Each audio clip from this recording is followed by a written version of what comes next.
¿Qué estaba haciendo Mateo cuando el Señor lo llamó? Él era recaudador de impuestos. Su asunto era la plata, su asunto eran los números, su asunto era la contabilidad. Él, para ser un buen contador de impuestos, él tenía que estar metido en lo que era dinero, números, cifras. Él tenía que ser una persona ordenada, él tenía que ser una persona bien, porque si no esos asuntos no prosperan, ¿no? Si usted tiene un negocio y si usted no es organizado con el dinero, con cuentas, con eso, el asunto no prospera. Aún hermano, muchas veces los problemas económicos que nosotros tenemos es porque nos falta ese cierto orden, ¿no? Tampoco hay que ser demasiado, pero hay que tener un equilibrio. Pero Mateo era así, Mateo era un cobrador de impuestos. Cuando Jesús lo llamó, estaba haciendo eso. Ahora, ¿por qué resalto esta realidad, hermano? Yo a veces nosotros también lo hemos citado, pero a veces no es tan cierto en todos los casos. Uno no puede generalizar esto. Y hay algo que es muy interesante en Mateo, es como Dios convierte los talentos naturales de Mateo para su gloria. Y eso uno lo ve en Mateo. Si usted lee el Evangelio de Mateo, usted ve un orden sumamente interesante. Mateo recoge de una manera sistemática las enseñanzas de Jesús. Por ejemplo, el Sermón del Monte. Hermanos, es muy probable que el Sermón del Monte no fue una enseñanza completa, sino que lo que Mateo hizo fue recoger la enseñanza didáctica de Jesús y comprimirla sistemáticamente en un sermón. Es muy probable que las parábolas que Jesús enseñó no las haya enseñado todas el mismo día, sino que Mateo las ordenó y las puso en el capítulo tal. ¿Me hago entender? Hay un orden interesante que uno percibe en la vida, en el ministerio, especialmente en el Evangelio de Mateo. ¿Por qué? Porque Mateo era un hombre de números. Mateo era un hombre organizado, era un cobrador de impuestos. Mateo seguramente tenía una agenda donde pagó, cobró, todo bien organizado. ¿Usted ha visto un contador? Uno siempre tiene la plata en el bolsillo y todo. Yo conocí unos hermanos que, ¿cuánto costó el desayuno? Le preguntaba a ella a él y él decía, tanto. Y ella abría la tablet, el celular, tanto desayuno. Tenía todo contabilizado. ¿Cuánto gastaba en el desayuno, el almuerzo, todo? Era algo ya como ya como exagerado, ¿no? Pero era así. Ahora, era un hombre de números. Era un hombre que manejaba dinero. Pero miren, hermanos, cómo Dios convierte algo natural o usa algo que Dios le había dado algo a Mateo de manera natural para el reino de los cielos. Y a veces nosotros decimos, digamos, Watchman dice estas frases, que a veces pueden ser ciertas y a veces no. Él dice así: no quiere decir que un hombre que sea un administrador en el mundo pueda administrar las cosas de la iglesia. Y yo me pregunto, ¿y por qué no? Si a Pedro le dijo, en el mundo eras pescador, ahora serás pescador de hombres. ¿Me hago entender? Solo que el foco ya no era el dinero, sino el foco era el reino de los cielos, ¿no? Pero ahí quiero comenzar a despertar la conciencia de los hermanos. ¿Cuántos dones naturales usted ha recibido, hermano? Que son una característica muy particular suya, que podrían ser usados ahora para la gloria de Dios. ¿Sí? Alguien decía, nosotros le servíamos tan bien al diablo con nuestros dones, hermano. Pero ahora no usamos eso para la gloria de Dios. Hay gente matándose con su vida, con su cuerpo, con sus talentos en el mundo, hermano. Y eso no lo usan para el Señor. Cuando Jesús dice, amarás al Señor con todo tu corazón, con toda tu mente, con todas tus fuerzas, eso incluye todo nuestro ser, hermano. ¿Sí? Yo no sé cuál sea la gracia, porque todos hemos recibido. Hasta las personas del mundo han recibido capacidades naturales muy sobresalientes. Lo interesante de Mateo es cómo el Señor giró eso para que eso fuera usado para la gloria del Señor. Y mira lo que dice Lucas, porque vamos a verlo en Lucas porque Lucas es muy interesante también.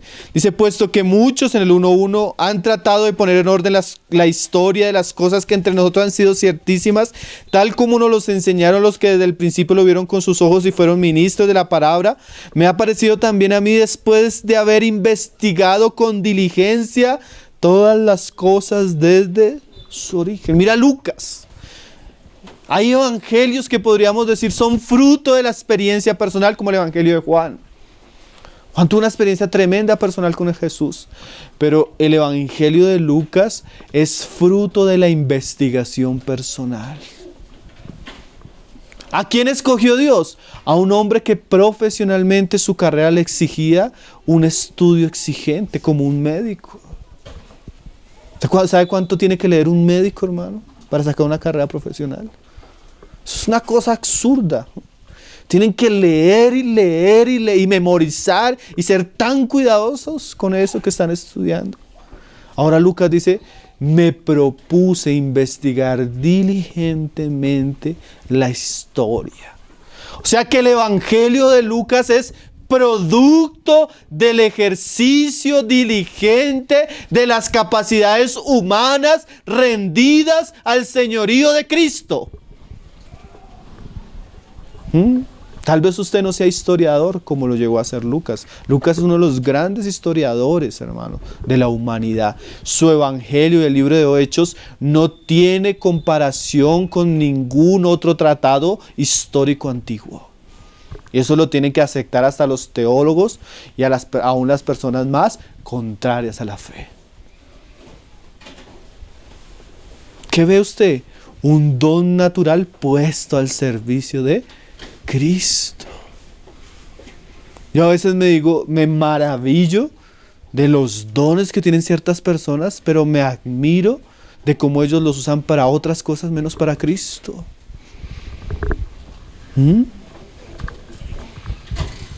Yo me acuerdo una vez tuvimos un joven acá que se reunía con nosotros y tenía tantos talentos, hermano.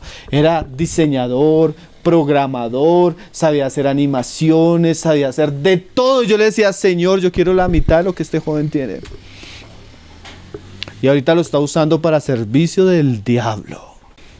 Usted lee, cuando lee el Antiguo Testamento, yo estoy leyendo ahorita el libro está leyendo Crónicas, y dice, 10,000 músicos que eran idóneos para eso, 10,000 no sé qué porteros, porque Dios les había dado gracia para eso, no sé cuánto, o sea, cada uno ejercía según lo que Dios le había dado, hermano. ¿Usted qué ha recibido? ¿Lo está usando para el Señor? Hoy íbamos con un taxista. El taxista era cristiano, entonces comenzó a contarnos la historia de él. Entonces él dice que cuando él conoció al Señor era un sinvergüenza. Él tenía 2 mujeres. Entonces tenía a su esposa y la amante. Entonces que se convirtió al Señor y en esa llenura del Espíritu un día iba a ir para la reunión de ayuno y de oración de la iglesia y que no tenía para el pasaje. Entonces le pidió plata prestada a unas personas, a 3 personas, ninguno le prestó. Entonces así dijo, no, pero yo estaba tan lleno del Espíritu y me fui para la reunión de ayuno caminando. Pero mientras iba caminando decía, Señor, yo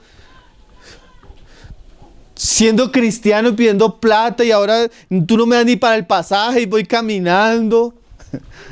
Entonces él dice que la iglesia donde él se congregaba quedaba en una esquina y en la otra esquina vivía el amante.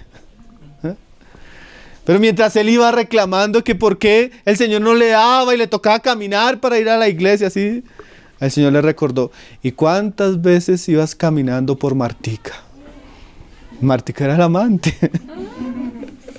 Y que ahí sintió vergüenza porque para el amante sí podía caminar, pero para el Señor no, se sentía miserable caminando. Y yo le podría decir lo mismo en cuanto a sus dones, hermano. ¿Cuántas veces usted usó sus dones para sus marticas? ¿Sí? Y no los usa para el Señor. No sé si me entendió la historia. Cristianos que usaron tantas cosas para el mundo y no las usaron para el Señor. Hermano, hasta, como hablaba alguien, hasta el dinero, hermano. Sí, él mismo nos decía que una vez el Señor lo reargulló porque no ofrendó en la iglesia. Le dijo, Señor, pero no es tanto. Y el Señor le decía al hermano, ¿y cuántas veces gastaste tanta plata con Martica? Y verdad, nosotros usamos todas las cosas para otras cosas, pero para el Señor. El hermano Gerson un día le estaba diciendo, oye hermano, ese libro que están vendiendo está como caro, yo molestándolo. Le dije, hermano, eso es lo que se gasta usted en una pizza.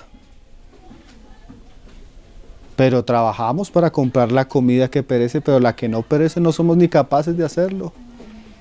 Cristianos que se indignan cuando uno les dice que un libro cuesta algo. ¿Me hago entender? A veces para las cosas del Señor somos, hermanos, discúlpeme la palabra, tan desgraciados. Esa es la palabra, hermano. Esa es la palabra. Digamos el ejemplo de la lectura de la palabra. ¿Cuánto un hombre se mata estudiando, hermano, por una carrera? Pero si fuéramos así con la palabra del Señor, ¿qué sería nuestra vida, hermano? Mateo no era historiador, ese no era su don, ese era Lucas. Pero Mateo, como cobrador de impuestos, era un estadista. Y usted ve eso en el Evangelio, hermano. Un orden interesante, hermano. Eso solo lo hace alguien que es así de ordenado. Si nosotros fuéramos así de ordenados como somos para ciertas cosas para el Señor, ¿cómo sería nuestra vida, hermano? Yo una vez estaba en la casa de una familia. Se sentó el niño a comer. En otro país, no piense que va a hablar de usted. Se sentó el niño a comer y la hermana. Este es el desayuno, hay tantos gramos de carbohidratos, hay tantos gramos de no sé qué, no puede tomar esto porque esto es azúcar, no puede. Y yo me quedé pensando, ¿será que la hermana es igual de diligente y celosa enseñándole la palabra a ese muchacho? Que lo es como lo es con la comida.